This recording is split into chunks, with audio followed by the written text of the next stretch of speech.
It's supposed to feel.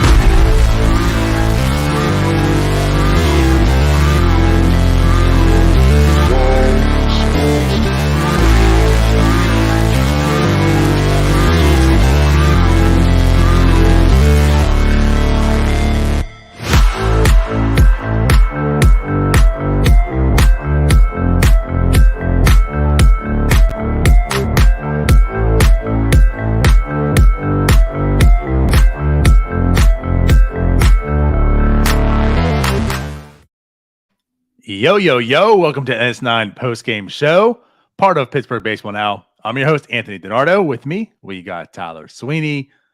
Tyler, we got a Pirates victory. Pirates defeat the Milwaukee Brewers 4-2 tonight. How about that? Dub. It's a dub. it is a dub. It was, I feel like it was another game that wasn't looking too pretty. No. Until it did, and it stayed there. Pitching performance was pretty. Hitting wise, maybe not, but pitching not bad. Not too shabby, bud. We could definitely talk about the pitching, and like again, it's not looking too good on both sides because Jason Alexander made this team look silly. He can show up now. Screw you, Jim. Hi, Jim. I'll just throw this out here ahead of time. I am running on absolute fumes, as I think you are as well, DiNardo. Oh, I'm tired. I am normally tired for 11 p.m. I am running on absolute fumes. You should not be drinking Red Bulls the way you drank Red Bulls today. Please just stop before your body ceases to exist. Oh, my body's a sewer. People say their body's a temple. My body's a sewer. It all started because I smoked that damn brisket on Saturday. Oh, okay. And I was up all night, and I didn't sleep Sunday. Monday, that's my fault. I drank a few too many beers. So work's gotten in the way. I'm tired. I'm running on. The Red Bull is terrible. I'm a coffee guy. I was running on absolute fumes, so I mixed a little Red Bull with vodka. Here we are. All right. Let's stop talking about Red Bull. Unless they want to sponsor us. I mean, I'll talk about Red Bull. Right. Red Bull, I love Red Bull. Yeah. But anyways, we'll move forward. The Pirates won. I mean, we got to talk about a win. Let's get a little bit excited here. Thank God.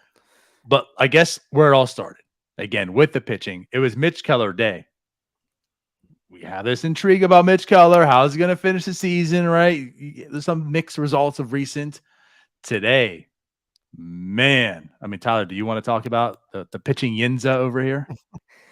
So going back a few weeks, I absolutely hammered the way that the Pirates handled Mitch Keller and what looked like the shoulder tightness that I believe they came out and said it was shoulder tightness. Yeah. Absolutely hammered it. I still stand by everything I said that night. I think it was absolutely stupid to use him that night in the way that they did and let him hang out there. Thankfully, what we saw tonight, it looks like Mitch Keller is fine. He looked absolutely phenomenal. He used every part of the zone. 10 strikeouts, 2 walks, 6 innings. You'd like to see him be probably a hair more efficient. But when you strike out 10, it's probably tough to be a bit efficient. He looked good. He looks like what we dreamed of. And it goes back to since he's made the change in May. He had a +6 ERA in May. We're getting to the point now where Mitch Keller is a good pitcher. The sample size is there too. This isn't just like this stretch. I mean, this is basically at this point in time the majority of the season. Yeah. We're talking May 18th that he went to the bullpen, added the sinker. That's a long time. We are 2 days from September. He's pitched a lot of innings. Coming in the night, I believe it was a 3.69 ERA since that date. It's only going to lower tonight. Everything just looks really good for him. and he's going deep in the ball games. And it's 2022. I know deep in the ball games does mean like 6 innings. But I give you that face because, and again, we're talking today, career high in pitches. He threw 105 pitches today. Career high in pitches in a game, and the 10 strikeouts you speak of, also a career high for him. So, like, just an outstanding performance by Mitch Keller. Yeah, and the other part about it is he got the strikeouts tonight too. We've seen a lot of really good Mitch Keller performances, not with the strikeouts we got tonight. First 4 outs were all strikeouts for him. Fantastic. Very, very happy with the development that's happened under him, with him. For sure. There was a hiccup. The third inning wasn't good for Mitch Keller. Was it the third? No, my bad. Fourth inning wasn't good for Mitch Keller. He definitely labored. He gave it the 2 runs there, the home run to Colton Wong. And of course, that's where, they got the 2 runs from Milwaukee. We saw the Pirates offense wasn't doing too much, especially against Jason Alexander. And that's why I said, it wasn't looking too pretty. Isn't that an actor? Yeah, that's George. You haven't caught on to that? Yeah, I was very confused. You're out of it today. That's right. It's been a long day. Yeah, Jason Alexander, George Costanza. That's why last night I talked about too. I was like, hey, Kevin Newman, George Costanza, maybe. Let's bring back Kevin Kramer. Let's have the Seinfeld game. But anyways, yeah, Jason Alexander was making the Pirates look silly. I mean, we got to talk about that to a degree. He had 5 innings pitched, 6 strikeouts. I had out there the first 13 outs of the game, 9 of them were made by strikeouts. I mean, it was just a strikeout performance on both sides. But back to Mitch Keller, that 4th inning wasn't pretty. That's when things looked like maybe they're starting to fall apart. I mean, it was a great start for Keller. The 4th inning, he labored. At that point, he had 81 pitches thrown, I believe. But then, hey, he came back out for the 5th, the 6th, just threw just over 20 pitches for both of those innings combined. Looked excellent to finish it out.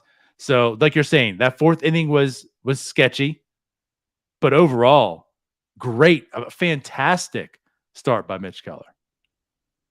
Yeah, I mean, it's absolutely what this team needs going forward. And we've talked about it before that we were ready to pencil Mitch Keller into next year, but we want to see a hair more. Watch him finish out this year. Man, we're almost in September. He's only got a few more starts in him. At this point, he could implode, and I'm penciling his ass in. Oh, good. I'm glad you're saying that. The Will Crow effect I was talking about last night. Yeah, I mean, I don't want to see an implosion by all means. It's still going to leave a salty taste in my mouth at the end of the year, but yeah, I don't know. I mean, maybe, it's not as good as that brisket might have been it that you made, as Jesse wanted to know how to turn out. I was saving that for later, that comment, but you went ahead and ruined it. I'm sorry, man. I had an opportunity. I was waiting on it as well. Was that brisket a Mitch Keller brisket? No, it wasn't. It was a little overcooked. Maybe Mitch Keller was undercooked. Tell you one thing. At this point in time, he's not cooked. He's looking really good. He is. So, yes, again, about the implosion thing, I don't want to see it, but I've seen enough, like you're saying, I've seen enough where I'm comfortable and confident for him into next year as a starting pitcher, where I think this year was the make it or break it year for him, that there's real potential that he's not even on the roster next year. Like, is he a real DFA candidate heading into 2023? And that certainly isn't the case right now. And again, like to cap it off at this point in time, today, 6 innings pitched, only 4 hits, 2 walks, 10 strikeouts by Mitch Keller, 105 105 pitches thrown. It's a fantastic performance. You can't ask much. And again, it is the Brewers, so it's a good offense. It's not like he was doing this against the Oakland A's or the Pittsburgh Pirates. Right. So, yes, I loved every bit of it. Just because I don't want to get insulted on my brisket. We were asked, overcooked like David Bednar brisket. No, it was very juicy. Still worked very well. So maybe, yeah.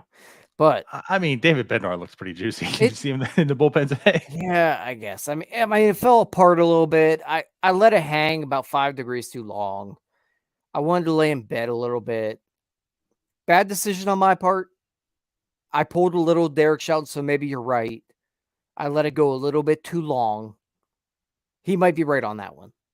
I mean, if you let it go a little too long and it let it hang a little bit, it sounded like a Will Crow to me. Not quite a Will Crow. It was still hanging. No, it was still terrific. Okay. Like a David Bednar. I just left it in there like probably a half hour too long. Like 66% too long. All right, let's get out of here. So yeah, I guess Keller good. Anything else really to talk about that you want to point out today? Of Mitch Keller? No. Keller, just terrific. A lot of the same that we've seen from Mitch Keller. Very happy with the development. These comments are out of control. All right, so good. Let's move on from Mitch Keller. I guess to keep it at the pitching, I mean, the pitching all around was good. So Manny Benitez comes in, 1.1 innings, 1 hit, no strikeouts, no walks. To me, it was like the typical Manny Benitez. He did his job. Yeah. Not quite sure with Derek Shelton's management there. So he goes Banuelos, then he brings him back out, and he lets him throw to Yelich, which I get. Yelich in his career, not great against lefties. Makes sense. But then he pulls them and goes to Jong against Willy Adames, who in his career is much, much better against righties, and Hunter Renfroe, who this year is hitting each equally as well. He's having a good season this year too. I don't quite. It's another one of those things against Shelton where I don't quite get what you're doing there. I don't understand why you're pulling Banuelos there. There could be something just in the pitch mix that he doesn't love, but in general, when you look at it, I don't really like going to a righty there against Adames. If the Pirates are really trying to win, which he managed to win there, and he pulls Banuelos there to go to a righty, it's almost like one of those righty on righty, let's just go there without really digging any deeper into it. Adames hits righties far better than he does lefties. So it's one of those spots that's a question mark on Shelton that I don't quite know what he's trying to do there. And I know he's working with scraps. But if you're working with scraps, you got to do what's best. And I don't know that going with the young, maybe one batter soon there really helps you out. It all worked out. But in a different situation, if this team is good and he does that type of thing, I would be trashing the living shit out of him. That's what makes this like assessment incomplete. And that's why we give him a hard time, but also have an understanding. Like you said, I mean, he hasn't been dealt the best hand, but it is what he does with that hand that you can critique. So everything you said is fair. And Zach points out here, and then letting him pitch the 9th, it worked out, but weird management.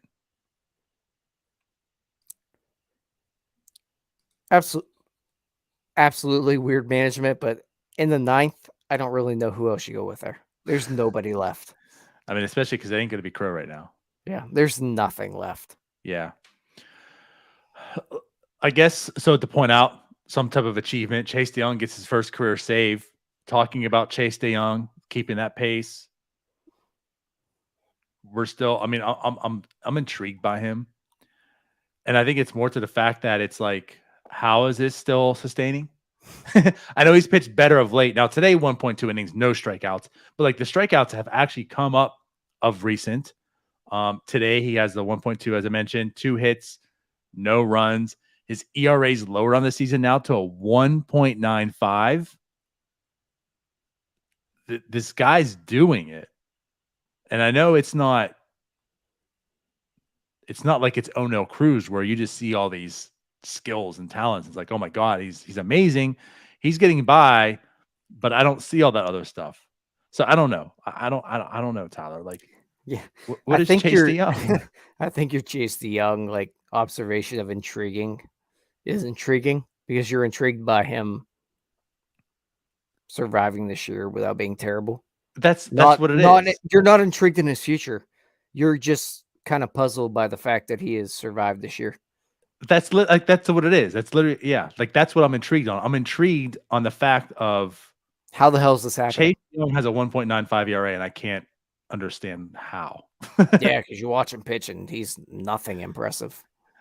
But Absolutely he's nothing doing impressive. it. Yeah. And like I said, granted, again, he has been striking out more. He has looked better lately to a degree, but it's still, I don't know. I'm perplexed. It's one of those things where like he's going to end this year and have like really good numbers and probably just turn to a pumpkin next year. And I hope not. And I'm not wishing bad ill on him or anything, but like that's what I could certainly see because I'm just kind of puzzled by him. But he's doing it, and I guess I'm just going to continue this. Like, I don't know how you're doing it, Chase, but congratulations and like great season. And now kudos to your first career save. And please keep doing it. Yeah, that would be good. Pirates kind of got to survive another month and a half. And let's add to the fact on like he's doing this by doing it with multiple innings too. Like he's what we hate to see, right? Like why does Shelton all go through multiple innings out there? These relievers are like imploding the second time out, but Chase DeYoung just continues to do that also. Like he's put in those situations and comes out escaping and looking good. Yeah, I mean, you're absolutely right. There's nothing you can point out that says he can continue any of this, but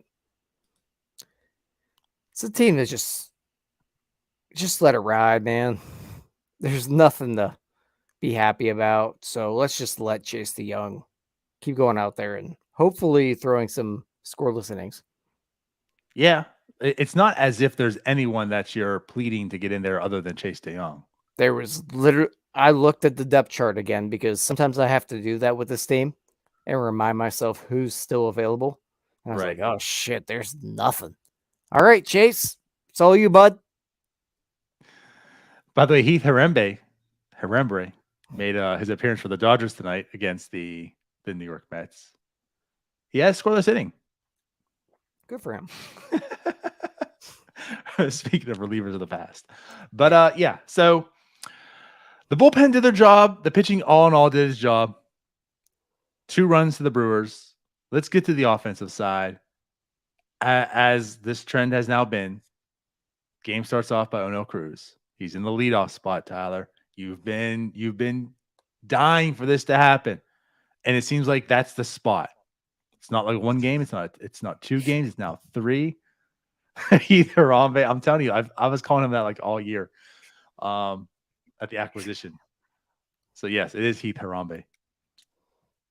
But Oneil Cruz leadoff spot, 2 for 4 tonight. Ty 113 mile an hour double. Also a walk. Mm-hmm. Oneil Cruz, Tyler, leadoff. Speak to us. It's weird. It's like not just us, but literally anyone with a brain has been saying it since he came up. Maybe put him in a position to succeed instead of just shoving him down in the 7 hole and letting him face a bunch of breaking balls. And we saw it tonight. He did face him. They brought in Milner, faced the lefty. He struck out on a pitch that we've seen him strike out on a lot. But he battled a lot better, I think, in that at bat. I was just going to say, like, that was the only pitch I looked at in the entire at bat and felt like, ew. Everything else, that was a good at bat that just ended on a terrible swing. Mm-hmm. And he got in the better counts tonight. Yeah. For the most part. I mean, he did. I guess the only reason I'm saying I did that was he did because it was still a good count, but like the first at bat he struck out, he never swung. I didn't really appreciate that too much. The full count strikeout, and he didn't take one swing at a pitch. Yeah. But he was up, I think, 2-0 to begin it. So again, like he was up in counts, like you mentioned. It's just he also wasn't doing a ton of swinging tonight. But the guy touches a baseball. It's like me putting like a 2-footer, and it goes 100 miles an hour. It's like when you're playing PGA on Xbox and you just hold the meter way too long and it just flies off the green. Yeah. That's that guy at the plate. So why the hell is he hitting 7th? Right. Well, because he's batting 199. And that's what I'll tell you. Man,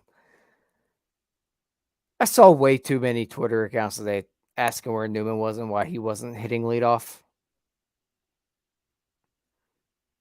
We've been clamoring, regardless of that, we've been clamoring for this for a while. I would prefer maybe to see Brian Hayes at second and Reynolds at third, but I can do whatever you want there. Just hit Oneil Cruz leadoff for a little while. Let's see what happens. Leave him there. Let him be comfortable, and we'll figure it out later. Right. I'm with it. Yeah, I don't have to go too much further than that. I kind of said my piece last night about it, but right, you're absolutely correct. And there were some questions too. Not like I'm hammering or harping on it. Like there were some questions, with him being leadoff. Like the one skill that does really stand out is the power. So like, why wouldn't you maybe have him like second or third? And ironically enough, he's been getting RBI still in the leadoff spot. So like, it's still happening. So I discussed this with Jim a little bit. The reason I would like to see Brian Hayes at second is because I think it might help Brian a little more with having Oneil Cruz ahead of him. Because if Oneil Cruz gets on base, Brian Hayes is going to see a lot more fastballs, in my opinion, because Oneil Cruz is taking off. So it might help Brian Hayes get into that spark. And in Hayes' career, he seems to be better in that 2-hole. Brian Reynolds is just a guy. He's going to hit no matter where you put him in the lineup. Right. Which he has moved around the lineup too. This isn't like the Kutch situation where I've been third my entire career. I'm not moving to second. Reynolds has basically been everywhere. Exactly. Also, Reynolds behind Hayes, I think that helps a little more. That's something I'd like to see a hair more of. Actually, that's what I'd like to see the 1-2-3 be. But the manager just kind of plays it by ear every day. So right. No, and that makes sense. So for like the reasons you want Cruz to bat leadoff, batting Hayes second helps Hayes out in the situation because Reynolds is there. And like you said, Reynolds is going to be a hit machine. Like it doesn't matter to him. He's going to get his hits unless he doesn't. And then he turns around and starts yelling at the umpire because Brian Reynolds, again, like you're still seeing it. And I laugh at every time now. He's still so testy now. I mean, I've never seen this version of Brian Reynolds for his entire career up until like a month ago. So I love it. And today it happened as well. I mean, it was a clear strike, but he didn't agree and he let the umpire know. So good for Brian Reynolds, but right. Like he's definitely going to hit. So that kind of helps out Cruz and Hayes, what you're saying here. And I like that. I can get on board with that. But well, I guess we'll go. Reynolds, of course, did have 2 hits as well today.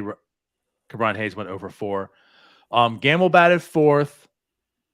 But I guess where we're getting at too here, I want to go. I want to sidestep Gamble because I also said last night Gamble probably needs to start seeing a backseat to playing time. Yeah. So let's miss out on that. Castro once again. Castro 1 for 3 today with a walk. Another righty. Like Castro's, I don't know how long it's going to keep up. But what's your take right now on Rodolfo Castro? And what did you see today from him? And we could talk about the defense too. Jim pointed out we will definitely talk about that game-ending double play with Castro and Cruz. But Rodolfo Castro, man. Yeah, I mean, I'm intrigued by him a little bit more every day. I still don't believe that he's an everyday guy, but he's young enough. There's enough tools that I'm more than willing to watch him play every day. It's really where I'm at with him. Like, I don't want to go above and beyond and preach about Rodolfo Castro, but I'd like to see a little bit more. Like it's literally where I'm at. I agree like with what you're saying here.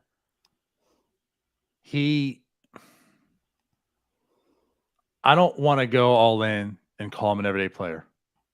It's just too early. Like the sample size right now is just too small as well. Like he's having a really hot streak, and that's what it could be. Mhm. But man, he just shows you every skill set he has and every tool that he has.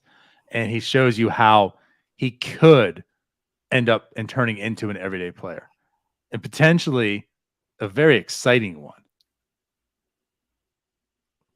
But Yeah. Oh, go ahead. No, he's got a little bit of like Josh Harrison in him without, like, he's got a lot more strikeout with him. It's a different, lot more power, but the same. Yeah. They're very similar in the way they play. It's kind of like that, but not so much at the plate. He really is kind of a spark plug, though. Mm-hmm. And that's what I was getting to. Like they do things differently. They're both uber athletic. They did their thing differently, but they both add a level of excitement. And again, Castro adds another level of excitement in a different way, sometimes in a negative way. So did Josh Harrison. Okay, that's fair. Maybe not as often, and at least in this small sample, we've seen Castro, but that's fair. He made you get excited for wrong reasons. You might feel like pooping your pants a few times watching the both of them. Yeah. But anyways, so I guess what I was going to say, and like last night I talked about, coming into this game, we know he mashes lefties, but coming to this game at 98 weighted run created plus against righties, had another hit today. Like that's the thing where we're seeing. It's not as if, think about the Chavis situation. Like it's not as if early in the season, Chavis, right? You're playing him against favorable matchups. So it's not like Castro's facing all lefties, which he mashes, and then it's like inflating his overall numbers. Like he's basically in there every day. The numbers against righties is coming up. He's faced a lot of righties recently. He's still performing. Like I think his WRC plus, a few weeks ago was like around 70-ish against righties, and now it's about league average. And that's what I was getting at. Like if he can be about league average against righties, and he mashes lefties, and he plays a defense like he's showing you he can. He also shows you, he makes errors, right? But if he can keep that level up of like playing good defense, like this guy has every tool to be an everyday player and a quality one. Mm-hmm. No, he really does. Like he can play third and short's not great for him, but he can play third and second pretty well. The power's absolutely there. And even the contact rate is pretty good. It's just that walk rate and the strikeout rate needs to normalize. And I think we've seen that lately. Yes. So it's kind of a, it's not terrible. I feel like I'm buying high on Rodolfo Castro. Because last year I had no desire to really want to watch him anymore. Right. He just kind of was another guy. Right now, I'm good watching like the next 6 months of Rodolfo Castro, and we'll find out what happens. So let's talk about that double play at the end. Yeah. This is what I was talking about too. I would love for Castro to pan out. I think like best case scenario right now, is it Diego Castillo? Is it Marcano? Like I think if you're looking at ceiling, Castro's the guy. Yeah. Like if every guy could hit their ceiling, that's a great Castro's point. that dude. That's a terrific point. Which really, like, I don't think anyone was ever thinking of Castro in the middle infield to begin with, like going into the season. If you're talking absolute hitting, Castro's that dude. And you have Cabran Hayes at third, you got Oneil at short. If Castro's at second, you saw the double play. Like that was not a double play ball. Castro got to that ball, threw it, and again, we talk about his arm strength. Like I want to keep saying this. Like to me, he's mini Cruz. Like his tools aren't to Cruz's level, but he's got the arm, and he showed it today. And then of course, Cruz turned the double play and just gunned it to first and got the game-winning out. That was an exciting play. That's a great point, though. What you brought up about Rodolfo Castro being the ceiling that you want to see. Because if he's even 75% of the ceiling, like we talk about all these other guys, that's the dude. Like every single tool is there. If you get a guy with that kind of power at second base, you're set. With Cruz and Hayes, go find a first baseman. You've got enough outfield depth. That's a guy that I've talked about it before, that they need a guy that's not a prospect to really step up. That's the guy. Like they've had a Josh Harrison, like we mentioned before. A guy like that, and we see the Dodgers do it all the time with a Turner or a Muncy. They need guys like that aren't prospects to really make that next run. And a Rodolfo Castro is that type of guy. Or literally every Cardinals player that's on the team. Literally every Cardinal. Like, can we just have one? Yeah, can we? We had our one. It's Brian Reynolds, but he was like a top 10 prospect. It's still, yeah. I'm tired of you guys like saying that. Like when we trade from, he was the Giants' number 5 prospect. He was still top 10 throughout the entire. They traded an MVP for him.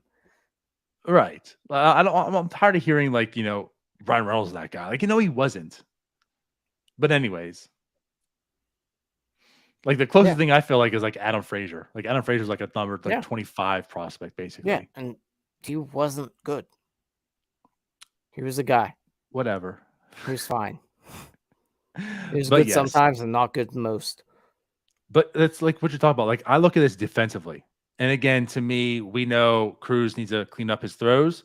I think Castro needs to be coached up on his defense, right? Little mental errors and stuff out. But like a Hayes, Cruz, Castro, defensive. We're thinking defensively, infield. I'm looking and salivating, saying, "Oh my God!" Like there could be tons of amazing plays with those three.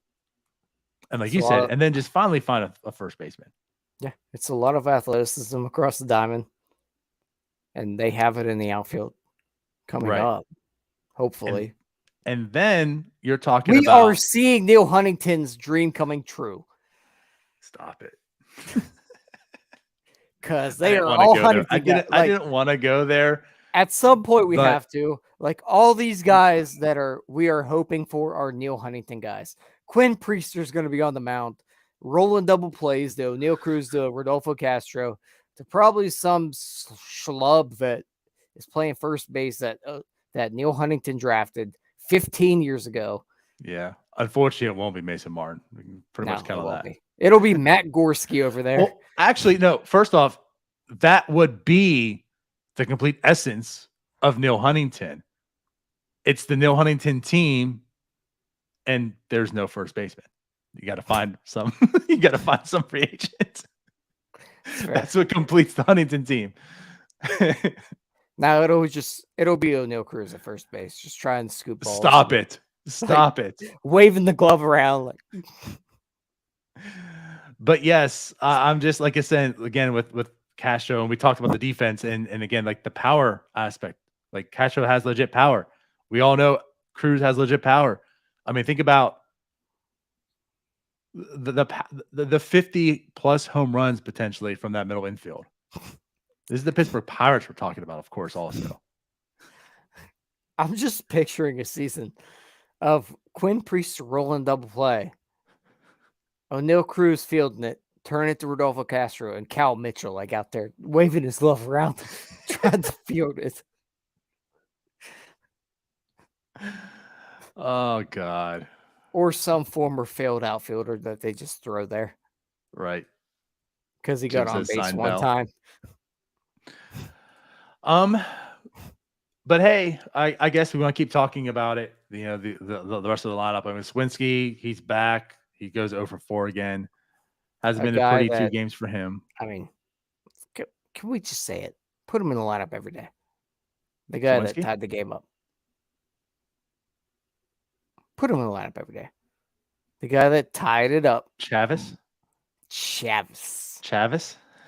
I couldn't think of how he said his name again.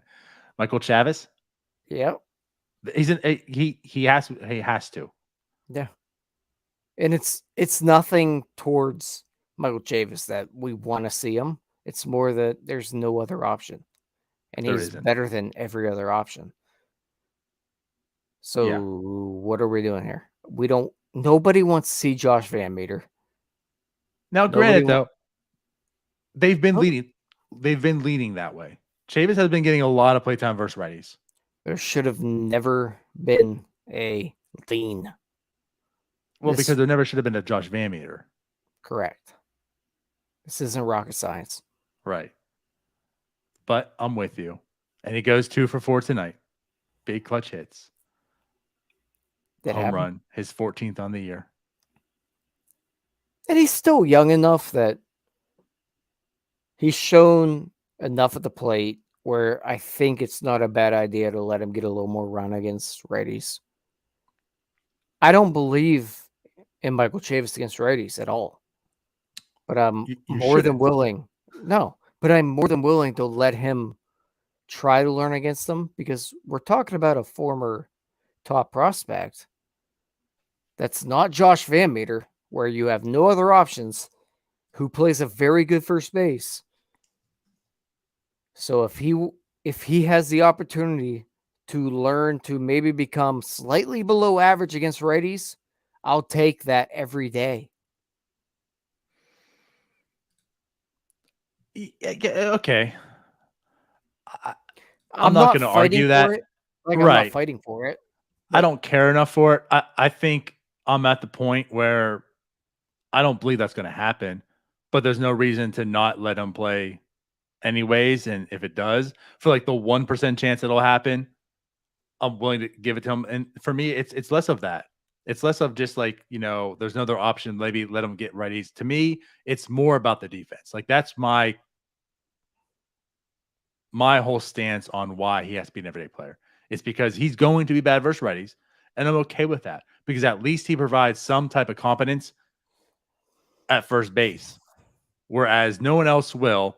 And for him to go 0 for 3 tonight along with the rest of the lineup is okay because everyone else is doing it. But I don't want to see all the missed balls at first base or whatever, bad defensive plays because he's not in there and Josh VanMeter is or whomever. Jim says Chavis is not the answer. I mean, no, he's not the answer. Do you want to pull up those texts? Oh, you mean about Gabby Sanchez and Michael Chavis? Yeah, of course, because Jim, the dummy, the idiot, the stupid guy who can't even go on a post-game show because no one wants to listen to his garbage takes, says that Michael Chavis is good and way better than Gabby Sanchez ever was, which is a lie. That's farce. But he is not the answer. But regardless, the answer is not on the team this year. And the answer isn't potentially able to be on the team this year and is just sitting down in AAA. You got to find an answer, and that's next season. So when the puzzle pieces are there right now, Michael Chavis is the best piece to fit at first base. So just let him play. Yeah. I mean, he's 27 years old. He hits lefties at a very high rate. He doesn't hit righties. Josh VanMeter doesn't hit anybody. I don't think this is rocket science. It's not.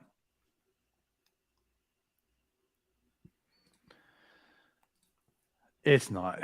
But anyways, yes. So what else do we want to talk about with tonight's game?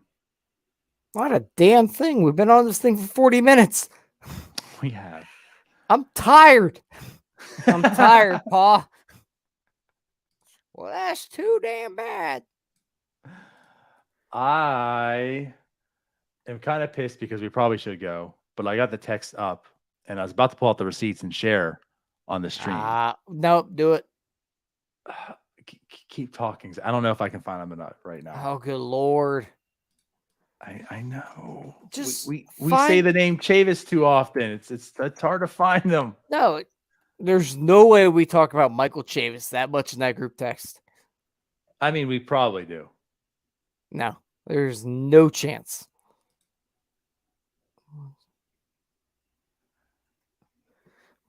Jim says what's funny is he doesn't even really hit lefties at a high rate. He just doesn't suck against them, so it gets amazing when compared to others. Shut the hell up, Jim. Nobody cares about your opinion anymore. You find them yet? Well, first off, we talk way too much in this group chat that even when I think I can find it, I can't because there's just thousands of texts. Oh, good Lord. 108 double RC plus against lefties. Shut the hell up, Jim.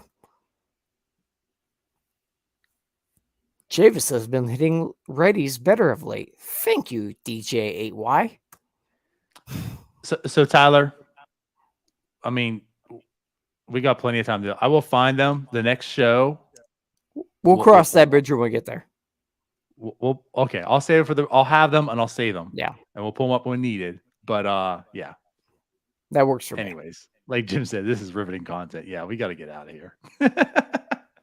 We're at the point of the show. We're trying to pull up text messages. We're done. I'm running on fumes. I'm tired. Right. Okay. Well, guys, we thank you for watching. Enjoy the Pirates win. They do play again tomorrow. I know it's a 12-ish. Thank God. I think 12-ish, right? Again, I never look at it. Oh, sorry, 2:10 game. Thank God. It is a 2:10 game. It's TBD versus Freddie Peralta. So TBD's getting his call up today, tomorrow. Be a big game for TBD. What are you expecting tomorrow for the starting pitcher? Yeah, I was trying to figure who it was going to be. No idea.